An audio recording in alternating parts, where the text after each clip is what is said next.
Šiandien Vėtra turėjo svečiuose Suvalkų Vigrį, su kuria teko jau susitikti vieną kartą vasario mėnesį, tada laimėjom 3-1.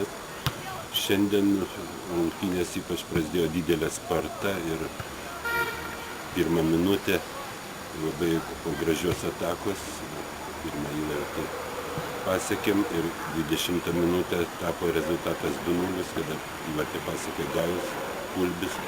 Palaipsniui lenkai pradėjo išlyginti žaidimą, tačiau buvo labai gerų momentų, kuriuose mūsų žaidėjams tikrai buvo nelengva ir tos rungtynės davė labai, kaip pasakyti, didelę naudą žaidėjams, kurie gauna mažiau žaisti.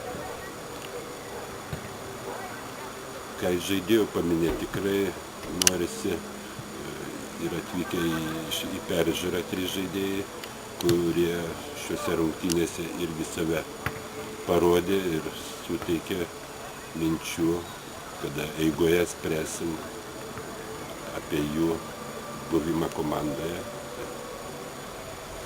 Tuo nebejoju, kad ir Lenkų komandai buvo nauda iš šitų rungtynių.